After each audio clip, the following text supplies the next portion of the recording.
Hello everyone, welcome to Rao academy. I am Shubham Deshmukh और आज की क्लास में हम एमपीपीएससी मेंस में जो आपको इकोनॉमी वाला पोर्शन है उसमें पब्लिक डिस्ट्रीब्यूशन सिस्टम पीडीएस जो दिया हुआ है उसको पढ़ने की कोशिश करेंगे कि पीडीएस आखिर होता क्या है, पीडीएस में कौन कौन से इनिशिएटिव सरकार ने लिए हैं, पीडीएस सिस्टम काम कैसे करता है, क्या चैलेंजेस है पीडीएस के, क्या ऑब्जेक्टिव्स हैं, ये पूरा का पूरा हम देखने की कोशिश करेंगे। आपको मेंस में 7 मार्कर एंड 10 मार्कर के जो क्वेश्चंस है उसमें पूरी प्रोबेबिलिटी रहती है। प्रीवियस ईयर्स पेपर्स में लगातार PDS system, public distribution system के बारे में पूछा हुआ है, सो उसे ही हम पढ़ने की कोशिश करेंगे कि ये पीडीएस सिस्टम आखिर होता क्या है। पब्लिक डिस्ट्रीब्यूशन सिस्टम, पीडीएस मतलब पीडीएस पब्लिक डिस्ट्रीब्यूशन सिस्टम, ये आपको एमपीपीएससी मेंस में जीएस 3 वाला जो पोर्शन है उसका पार्ट ए में यूनिट 2 में ये टॉपिक दिया हुआ है। सबसे पहले हम देखते हैं कि आखिर पीडीएस सिस्टम होता क्या है। पब्लिक डिस्ट्रीब्यूशन सिस्टम की एक डेफिनेशन अगर हम देखें तो मैं आपको बता दूं, पीडीएस मतलब लोक वितरण प्रणाली, हिंदी में बोलते हैं हम इसे लोक वितरण प्रणाली। और जब सरकार लोगों को मुफ्त में राशन जो उपलब्ध करवाती है, जो गरीब लोग हैं, जो जरूरतमंद लोग हैं, उन्हें राशन उपलब्ध कराना, यह कहलाता है पब्लिक डिस्ट्रीब्यूशन सिस्टम। आप सभी ने देखा होगा 1 रुपए किलो चावल, 2 रुपए किलो गेहूं राशन दुकानों में, गांव-गांव में और शहरों में भी लोगों को उपलब्ध कराए जाते हैं। और वो जो सिस्टम रहता है जिसके माध्यम से गरीब लोगों को, वंचित लोगों को यह जो फूड ग्रेन्स है इनकी अवेलेबिलिटी कराई जाती है, इसे ही कहा जाता है पब्लिक डिस्ट्रीब्यूशन सिस्टम। वही यहां पे डेफिनेशन लिखी हुई है, the public distribution system PDS is a government sponsored chain of shops interested with the work of distributing basic food and non-food commodities to the needy sections of the society at very low prices। आप सभी को पता होगा कि ये जो PDS system के through food items भी मिलते हैं एंड नॉन फूड आइटम्स भी मिलते हैं। जैसे फूड आइटम्स में आप सभी को पता है कि गेहूं मिल रहा है, चावल मिल रहा है, लेकिन नॉन फूड आइटम्स में जैसे केरोसिन भी मिलता था, अभी केरोसिन कुछ समय से बंद हो गया, लेकिन केरोसिन भी मिलता है। इस तरह से food items and non food items मिलते हैं एट वेरी लो प्राइस, बहुत कम, मतलब 1 रुपए किलो और 2 रुपए किलो क्या ही होता है, लेकिन उसमें आपको क्या मिल रहा है, फूड ग्रेन्स अवेलेबल करा रही है। किन्हें? जो नीडी सेक्शंस हैं सोसाइटी को, उन्हें ये पब्लिक डिस्ट्रीब्यूशन सिस्टम के माध्यम से। सो पीडीएस जो है ये पहले 3 मार्कर के क्वेश्चंस में, 3 मार्कर का जो होता था उसमें बहुत बार आया हुआ है, अब 2 मार्कर के यही क्वेश्चंस हो गए हैं। सो 2 मार्कर में बहुत ज्यादा प्रोबेबिलिटी है कि आपको 2 मार्कर में ये पूछेगा पीडीएस की डेफिनेशन। सो पीडीएस की डेफिनेशन है तो आप ये बहुत अच्छे से लिख सकते हैं। आगे हम देखते हैं कि ये जो पीडीएस सिस्टम है इसके ऑब्जेक्टिव्स क्या हैं, इसके उद्देश्य क्या हैं। सो सबसे पहला उद्देश्य तो यही है कि फूड सिक्योरिटी, देश में खाद्य सुरक्षा रखना। खाद्य सुरक्षा, फूड सिक्योरिटी मतलब होता है कि सभी लोगों को, मतलब ऐसा हो कि पीडीएस सिस्टम के माध्यम से हमेशा देश में जो नीडी सेक्शंस है या कोई भी भूखा ना मरे, इसीलिए ये खाद्य सुरक्षा उपलब्ध कराने के लिए जो चलता है वो चलता है जो फूड सिक्योरिटी अवेलेबल कराने के लिए चलता है पब्लिक डिस्ट्रीब्यूशन सिस्टम।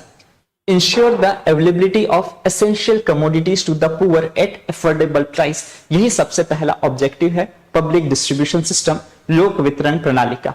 और ये आज से नहीं, बहुत पहले से चलते आ रहा है पब्लिक डिस्ट्रीब्यूशन सिस्टम, लोक वितरण प्रणाली। अगर आप मेडाइवल पीरियड में भी देखेंगे, सो अलाउद्दीन खिलजी के टाइम पे भी इस तरीके का लोक वितरण प्रणाली हमारे समाज में प्रचलित था, और यही पब्लिक डिस्ट्रीब्यूशन सिस्टम आज भी प्रचलित है। इसमें सबसे पहला तो ऑब्जेक्टिव इसका हो गया फूड सिक्योरिटी अचीव करना। दूसरा, प्राइस स्टेबलाइजेशन मतलब मूल्य स्थिरता। मूल्य स्थिरता मतलब आप समझिए कि कोई भी जो फूड आइटम्स हैं उनकी प्राइसेस बहुत ज्यादा हाई ना हो। आप देख रहे होंगे यहाँ पे गरीबों को 1 रुपए किलो में चावल, 2 रुपए किलो में अगर गेहूं मिल रहा है, तो नॉर्मल जो मार्केट है वहां पे भी जो इन सब की प्राइसेस क्या रहेगी, एक स्टेबल रहेगी, बहुत ज्यादा हाइक नहीं होगा। इसके माध्यम से ही फूड, ये जो पब्लिक डिस्ट्रीब्यूशन सिस्टम है इसके माध्यम से ही सरकार क्या रखती है, अपने पास स्टोर करके रखती है बहुत सारा फूड ग्रेन्स, ताकि मार्केट में प्राइस का जो हो जाए, इन फूड ग्रेन्स की प्राइस बहुत ज्यादा बढ़ ना जाए, इन्फ्लेशन ना आ जाए। इसीलिए प्राइस स्टेबलाइजेशन करना पब्लिक डिस्ट्रीब्यूशन सिस्टम का बहुत बड़ा ऑब्जेक्टिव होता है कि maintain stability in the prices of essential commodities. Essential commodities मतलब यही सारी चीजें जो फूड ग्रेन्स हैं, गेहूं, चावल, ये सारी चीजें, इनकी जो प्राइस है उनमें मूल्य में स्थिरता रख सके। तीसरा जो ऑब्जेक्टिव है वो है रेशनिंग ड्यूरिंग स्कैरसिटी, मतलब जब भी कमी हो उस समय कमी की पूर्ति करने के लिए हमारे पास क्या रहे, फूड ग्रेन्स अवेलेबल रहे। स्कैरसिटी मतलब आप समझिए कि कभी ड्रॉट आ गया, कभी फ्लड आ गया, मतलब सूखा पड़ गया, कभी बाढ़ आ गई, जिसके कारण फसल का उस साल उत्पादन उतना ज्यादा नहीं हो पाया। अब फसल का उत्पादन उतना ज्यादा नहीं हो पा रहा है, तो उस समय भी हमारे पास क्या रहे, पर्याप्त जो खाद्य है वो उपस्थित रहे, फूड ग्रेन्स उपस्थित रहे। इसीलिए ही चलता है public distribution system, distribute food grains equitably during periods of scarcity. Scarcity मतलब आप समझ रहे हैं, आपदा के समय पे भी हमारे पास क्या रहे, फूड ग्रेन्स अवेलेबल रहे। ये कुछ 3 मेजर ऑब्जेक्टिव्स होते हैं पब्लिक डिस्ट्रीब्यूशन सिस्टम के। आप समझ रहे हो कि सबसे पहला फूड सिक्योरिटी, दूसरा स्टेबलाइजेशन ऑफ प्राइस एंड तीसरा रेशनिंग ड्यूरिंग स्कैरसिटी। इसके अलावा भी बहुत सारे ऑब्जेक्टिव्स हो सकते हैं, बट ये 3 प्रमुख ऑब्जेक्टिव्स हमें पढ़ने को मिलते हैं जब भी हम पब्लिक डिस्ट्रीब्यूशन सिस्टम पढ़ते हैं। तो अगला कंपोनेंट्स, किस तरीके से हमारा पब्लिक डिस्ट्रीब्यूशन सिस्टम काम करता है, इसे कहते हैं कंपोनेंट्स ऑफ पीडीएस सिस्टम, कि पब्लिक डिस्ट्रीब्यूशन सिस्टम किस तरह से काम करता है। मैं आपको बताऊं कि पब्लिक डिस्ट्रीब्यूशन सिस्टम को और भी बेहतर तरीके से चलाने के लिए 1997 में सरकार द्वारा TPDS, targeted public distribution system शुरू किया गया।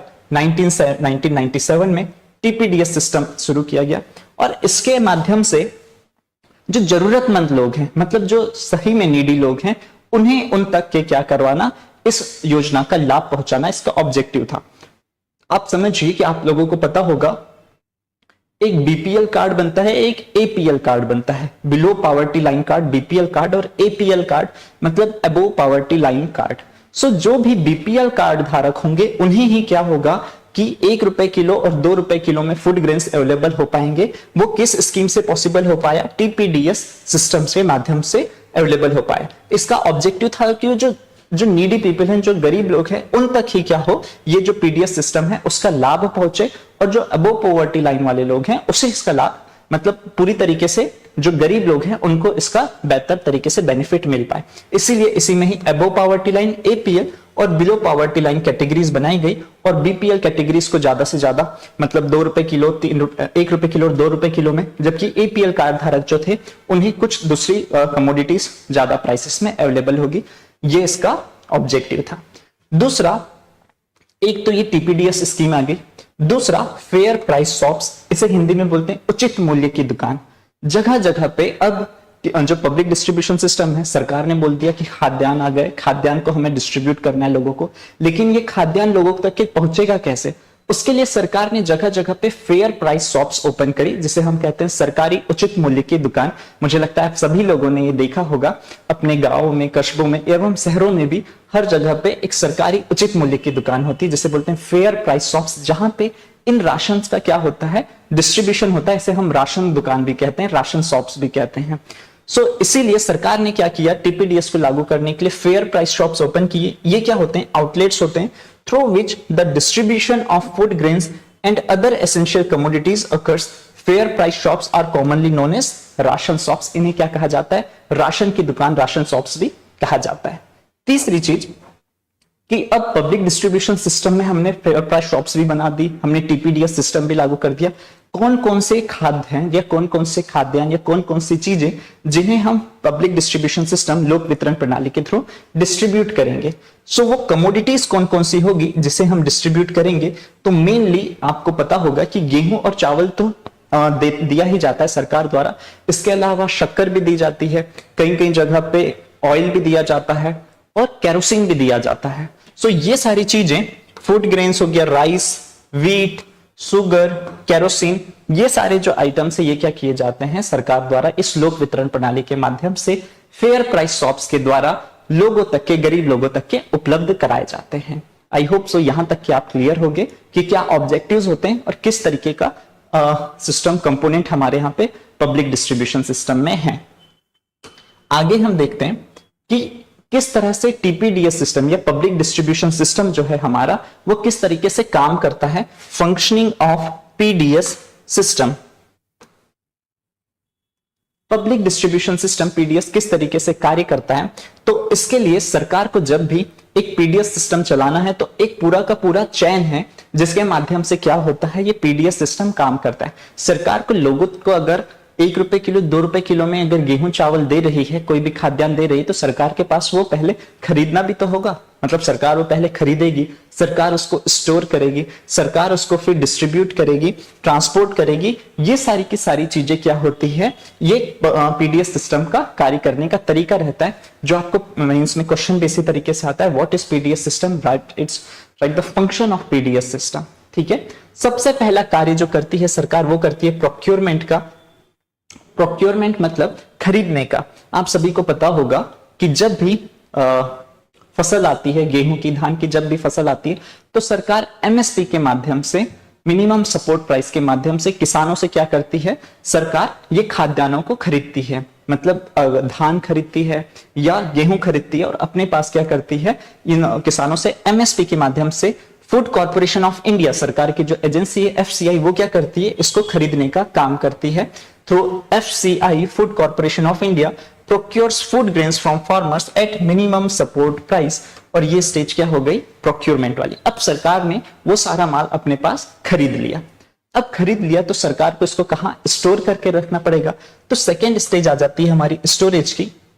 सरकार ने सबसे पहला खरीदा, प्रोक्योरमेंट किया, उसके बाद इसे स्टोर करके रखेगा। और कहां स्टोर करके रखेगा, सरकार के बहुत सारे गोडाउन्स होते हैं जिसे हम एफसीआई गोडाउन्स कहते हैं, और अलग अलग गोडाउन्स में सरकार क्या करता है, इन खाद्यान्नों को स्टोर करके रखता है ताकि आगे इनको क्या करेगा, डिस्ट्रीब्यूट करेगा। सो ये जो फूड ग्रेन्स जो खरीदा हुआ है उसे स्टोर किया जाता है एफसीआई के वेयर हाउसेस में, और अदर स्टोरेज फैसिलिटीज, गोडाउन्स, इन सब में क्या किया जाता है, रखा जाता है। अब सरकार ने खरीद लिया, सरकार ने स्टोर करके रख दिया। अब जो ये सब सारा काम कौन कर रहा है, केंद्र सरकार कर रही है। ओके, अब केंद्र सरकार क्या करती है, इसे अलग अलग राज्यों को एलोकेट करने का काम करती है। थर्ड स्टेज में एलोकेशन, कि जिस राज्य की जैसी नीड है, जैसे उत्तर प्रदेश, वहां पे जनसंख्या बहुत ज्यादा है, वहां पे ज्यादा राशन उपलब्ध करवाना। सिक्किम छोटा सा राज्य है, वहां पे पॉपुलेशन कम है, तो वहां पे क्या रहेगा, कम खाद्यान्न का डिस्ट्रीब्यूशन होगा। तो इस तरीके से ये जो एफसीआई गोडाउन्स में खाद्यान्न पूरा का पूरा था, उसको अलग अलग राज्यों में क्या करा जाएगा, एलोकेट किया जाएगा। किसके द्वारा, सेंट्रल गवर्नमेंट के द्वारा। इन खाद्यान्नों को, फूड ग्रेन्स को, various states based on the number of beneficiaries, वहां की पॉपुलेशन कितनी, कितने लोगों को जरूरत है, उस हिसाब से क्या किया जाएगा, एलोकेट किया जाएगा। And the last stage is distribution. अब क्या होगा, ये जो खाद्यान्न उपस्थित हो गया, इन खाद्यान्नों का क्या होगा, डिस्ट्रीब्यूशन होगा। डिस्ट्रीब्यूशन मतलब आप समझिए वितरण होगा, और वितरण किसके थ्रू होगा, यही अब एलोकेशन हो गया, राज्यों में आ गया। अब राज्यों में यही फेयर प्राइस शॉप्स के माध्यम से जो किसान हैं उन्हें क्या होगा, किसान मतलब जो गरीब लोग हैं, उन्हें ₹1 किलो, ₹2 किलो में क्या होगा, यह फूड जो फूड ग्रेन्स है वो अवेलेबल होगा। States distributing the allocated food grains to fair price shops, जो एफपीएस लिखा हुआ है, फेयर प्राइस शॉप्स, उचित मूल्य की दुकान, इनके थ्रू जो भी एलिजिबल बेनिफिशियरीज है उन्हें क्या करवाता है, सरकार उपलब्ध करवाता है। ठीक है, सो इस तरीके से फंक्शनिंग होती है पीडीएस की। सबसे पहले प्रोक्योरमेंट करेगा, देन उसके बाद स्टोरेज करेगा, देन उसके बाद एलोकेशन करेगा उसको अलग अलग राज्यों को, और फिर उसके बाद डिस्ट्रीब्यूट करने का काम करेगा। इस तरह से पीडीएस सिस्टम हमारे यहाँ पे कार्य करता है। आगे हम देखते हैं कि ये जो हमारे यहाँ पब्लिक डिस्ट्रीब्यूशन सिस्टम है, इसके साथ मेन चैलेंजेस क्या हैं, क्या इश्यूज हैं पीडीएस सिस्टम के। और मुझे लगता है कि आप सभी इस बारे में अवेयर होंगे कि पीडीएस सिस्टम में सबसे बड़ा इशू तो यही है कि लीकेज एंड डाइवर्शन का। मतलब जितना आपने देखे होंगे कि जितना सरकार भेजती है लोगों तक के, कि इतना लोगों तक के क्या होना चाहिए, बेनिफिशियरीज तक के पहुंचना चाहिए, गेहूं और चावल, शक्कर, केरोसिन, ये सारी चीजें बीच में ही क्या होते हैं, बीच में ही करप्शन के माध्यम से लोग जो रहते हैं वो वहां से गायब कर देते हैं सामानों को, और जितना माल भेजा जाता है उतना पहुंचता नहीं है अंतिम तक के। ठीक है, सो यही सबसे बड़ा इशू है लीकेज एंड डाइवर्जन का, कि significant amount of food grains are swept off leading to the leakage and black marketing. रास्ते में ही माल क्या कर देते हैं लोग, गायब कर देते हैं। और एक बहुत बड़ा इशू पीडीएस सिस्टम के साथ ये आता है। दूसरा, इसमें बहुत ज्यादा करप्शन है। जो पब्लिक डिस्ट्रीब्यूशन सिस्टम है उसमें एक बहुत बड़ा चैलेंज है, वो चैलेंज है करप्शन का। आप सभी जानते होंगे कि बहुत दूसरे अलग अलग लेवल पे क्या है, हमारे यहाँ पे पीडीएस सिस्टम में करप्शन है। जो खाद्य विभाग है वो इस कारण से बहुत ज्यादा क्या है, आप अगर सुने होंगे तो खाद्य विभाग में इन सब अनिश्चितताओं के कारण बहुत ज्यादा बदनाम है, कि वहां पे करप्शन बहुत होता है, भ्रष्टाचार बहुत होता है, और ये जो अवेलेबल जो मेन बेनिफिशियरीज हैं वहां तक ना पहुंच के ये क्या जो दुकानदार लोग रहते हैं या जो होलसेल मार्केट में जो सामान बेचते हैं उन सब तक के ये जो पूरा का पूरा माल है वो पहुंच जाता है, जबकि जो बेनिफिशियरीज है वहां पे पहुंचना चाहिए था, उन्हें ना मिलकर कहां मिल जाता है, जो दुकानदारों को इस तरह से बीच में लोग क्या कर देते हैं, बेच देते हैं। तो एक बहुत बड़ा चैलेंज जो है वो क्या है, करप्शन का। तीसरा जो चैलेंज है वो है इनएफिशिएंसी का। इनएफिशिएंसी मतलब हमारा जो पूरा का पूरा एडमिनिस्ट्रेटिव सेटअप है, जो आप समझ रहे होंगे कि पहले प्रोक्योरमेंट करेंगे, फिर हम क्या करेंगे, प्रोक्योरमेंट के बाद उसका स्टोरेज करेंगे, स्टोरेज के बाद फिर एलोकेट करेंगे, फिर डिस्ट्रीब्यूट करेंगे। ये पूरा का पूरा इंफ्रास्ट्रक्चर हमारे यहाँ पे क्या है, इनएफिशिएंट है। आज भी हमारे यहाँ पे जो प्रोक्योरमेंट होता है वो सही माध्यम से नहीं हो पाता। अगर धान खरीदी या गेहूं खरीदी हो भी गई तो फिर उसको स्टोरेज करने के लिए हमारे यहाँ पे बेहतर इंफ्रास्ट्रक्चर नहीं, कि गोडाउन्स अच्छे नहीं है, खुले में माल पड़ा हुआ रहता है, तो बहुत सारा माल क्या हो जाता है, बर्बाद हो जाता है। बहुत सारा माल बर्बाद हो जाता है तो सरकार का भी वेस्ट है और लोगों तक के जो पहुंचना था वो क्या हो गया, जो सड़ गया या गल गया वो माल खराब हो जाता है। इसके अलावा जो चूहे जो गोदाम रहते हैं, गोदामों में चूहे वो पूरा का पूरा खाद्यान्न खा जाते हैं। तो इस तरीके से बहुत सारा इनएफिशिएंसी हमारे पूरे के पूरे इंफ्रास्ट्रक्चर में, यही लिखा हुआ है, administrative inefficiencies and lack of proper infrastructure can delay the distribution process. ये डिस्ट्रीब्यूशन प्रोसेस को इफेक्ट करते हैं।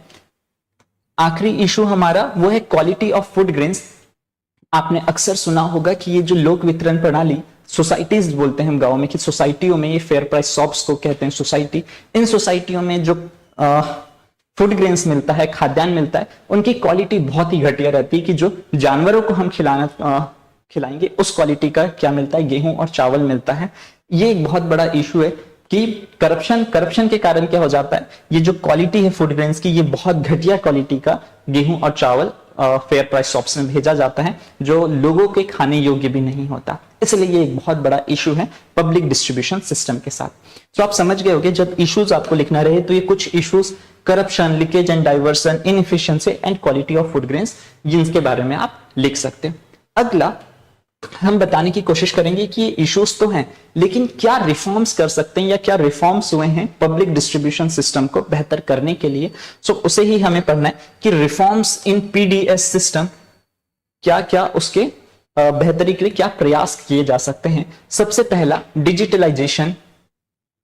डिजिटलाइजेशन मतलब ज्यादा से ज्यादा हम क्या करें, कंप्यूटराइजेशन का प्रयोग करें। जो भी एक जगह से सामान निकला तो दूसरी जगह तक के सामान अगर पहुंच रहा है तो वहां पे कंप्यूटर में सारी की सारी एंट्री हो, रजिस्टर्स में एंट्री ना हो। रजिस्टर में अगर एंट्री होती है तो उसमें क्या होता है, बहुत ज्यादा लोग क्या कर सकते हैं कि मिस्टेक्स कर सकते हैं या उसमें करप्शन कर सकते हैं। लेकिन जब ऑनलाइन चीजें रहेगी सारी की सारी, सो ऑनलाइन चीजों में क्या नहीं होगा, करप्शन नहीं होगा, मिस्टेक्स नहीं होगी।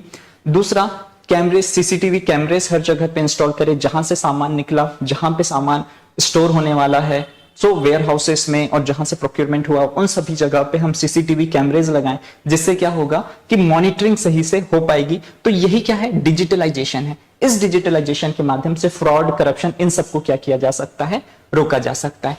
Implementing digitalisation and biometric system reduce fraud and improve transparency. समझ रहे हैं आप कि आज के समय में अगर आप राशन लेने जाते हैं, कोई भी गरीब राशन लेने जाता है, तो आज क्या हो गया है, बायोमेट्रिक तरीके से क्या होता है, राशन मिलता है। अब कोई दूसरा किसी और का राशन नहीं ले सकता, आपको थंब लगाना पड़ता है या आधार कार्ड अपना दिखाना पड़ता है। उसी के माध्यम से जो डायरेक्ट बेनिफिशियरी है उनको ही क्या मिलता है, राशन मिलता है। तो ये एक बहुत बड़ा एक रिफॉर्म है, डिजिटलाइजेशन के माध्यम से रिफॉर्म लाया गया और इससे पीडीएस सिस्टम बेहतर हो रहा है।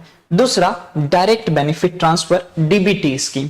डीबीटी मतलब होता है कि जो बेनिफिशियरी उसको डायरेक्ट उसके क्या पहुंचाया जाए, लाभ पहुंचाया जाए, इसे ही कहा जाता है direct benefit transfer system, DBT system. इसमें क्या किया जाता है, ये जो फिजिकल डिस्ट्रीब्यूशन है फूड का, उसको हम क्या करते हैं, कैश के तौर पे ट्रांसफर कर दें। जैसे आप समझिए कि एक व्यक्ति को 20 किलो क्या मिलेगा, गेहूं मिलेगा या चावल मिलेगा पीडीएस सिस्टम के माध्यम से। तो गेहूं और चावल देने के बजाय क्या दे दिया जाए, कैश दे दिया जाए।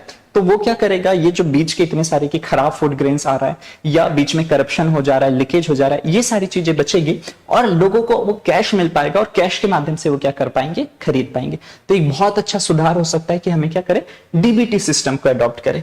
तीसरा, एंड टू एंड कंप्यूटराइजेशन, मतलब वही चीज जो मैं बता रहा था कि ऑनलाइन सिस्टम रहे, एक जगह से पूरा का पूरा जो भी माल निकला दूसरी जगह तक के पहुंच रहा है, तो कंप्यूटर में वो सारी एंट्री हो, ऑनलाइन शीट्स चढ़े, तो इनसे क्या होगा, हमारा पूरा का पूरा करप्शन जो है वो रुक जाएगा, ensuring transparency and efficiency by computerising the supply chain from procurement to distribution. अगला है हमारा डिसेंट्रलाइजेशन। डिसेंट्रलाइजेशन मतलब जो हम बोल रहे थे कि केंद्र सरकार इन सब सामानों को खरीद रही है, फिर बाद में क्या कर रही है, एलोकेट कर रही है अलग अलग राज्यों को, उसके बजाय हम क्या करें, डिसेंट्रलाइजेशन करें। डिसेंट्रलाइजेशन मतलब राज्य सरकार ही क्या करे, सारे मालों को खरीदे, मतलब खाद्यान्नों को खरीदे, और खाद्यान्नों को फिर राज्य सरकार ही अपने राज्य में क्या करे, डिस्ट्रीब्यूट करे। इससे ये जो पूरा का पूरा डिले होती है प्रोसेस में, या केंद्र सरकार पे जो निर्भरता रहती है वो क्या होगी, कम होगी। इसको क्या करना चाहिए, अडॉप्ट करना चाहिए। Empowering states to procure and distribute food grains based on local needs and conditions. Okay, last है, एक बहुत अच्छा इनिशिएटिव लिया गया है, वो है one nation one ration card scheme. आप जानते होंगे अभी 3 साल पहले ही one nation one ration card scheme आई। इसके माध्यम से कोई भी व्यक्ति किसी भी शहर में हो, बहुत सारे लोग क्या होते हैं, माइग्रेट होते हैं, जो मजदूर लोग रहते हैं, वो अपनी मजदूरी के लिए एक शहर से दूसरे शहर जाते हैं। सो आपका राशन कार्ड बना हुआ है, वो देश के किसी भी हिस्से में क्या करेगा, वो राशन कार्ड के माध्यम से आपको क्या मिल सकता है, फूड ग्रेन्स मिल सकता है। ये एक बहुत अच्छा इनिशिएटिव था, एक देश एक राशन कार्ड योजना, कि आपके पास राशन कार्ड है, आप कहीं पे भी सरकारी उचित मूल्य की दुकान पे जाइए, आपको क्या मिल जाएगा, फूड ग्रेन्स मिल जाएगा। एक नया इनिशिएटिव अभी 3 दिन पहले ही उड़ीसा सरकार ने लिए, जिसका नाम है राइस एटीएम। मतलब एटीएम जैसे रहते हैं हमारे, जहां से कैश निकालते हैं, उसी तरीके का एटीएम रहेगा। वहां पे आप जाइए, अपना आधार कार्ड शो करिए और या बायोमेट्रिक कीजिए, और आपको क्या मिलेगा कि वहां से वो जो एटीएम मशीन से उतना राशन आपको निकल के दे दिया जाएगा। सो इससे क्या होगा, बहुत सारी जो अनियमितताएं थी वो भी कम हो जाएगी, और यह कुछ प्रयास हो सकते हैं पीडीएस सिस्टम को बेहतर बनाने के। इस तरीके से आपको आंसर लिखना है जब भी पब्लिक डिस्ट्रीब्यूशन सिस्टम का अगर आपको 10 नंबर में भी क्वेश्चन आए, तो आप क्या कर सकते हैं, ये सारे पॉइंट्स कवर कर सकते हैं कि सबसे पहले डेफिनेशन लिख लिए कि पीडीएस की डेफिनेशन क्या है, उसके क्या ऑब्जेक्टिव्स हैं, क्या कंपोनेंट्स होते हैं पब्लिक डिस्ट्रीब्यूशन सिस्टम के, उसमें क्या क्या किस तरीके से काम करता है, कैसी फंक्शनिंग है, क्या इश्यूज हैं और किस तरीके के रिफॉर्म्स है। 10 नंबर के क्वेश्चन में आप अलग अलग इतने सारे डायमेंशंस में जब आप आंसर लिख लें, तो क्या हो जाएगा, आपका आंसर बहुत बेहतर हो जाएगा। या कुछ भी पूछ लिया, what is PDS and what are the issues with PDS, तो भी आप लिख सकते हैं। What is PDS system, what is the functioning of PDS system, तो भी आप लिख सकते हैं। इस तरीके से पीडीएस पब्लिक डिस्ट्रीब्यूशन सिस्टम पूरी तरीके से कंप्लीट होता है। आई होप सो आपको बहुत अच्छे से ये टॉपिक समझ में आया होगा। आज की क्लास हम यहीं कंप्लीट करते हैं। Thank you.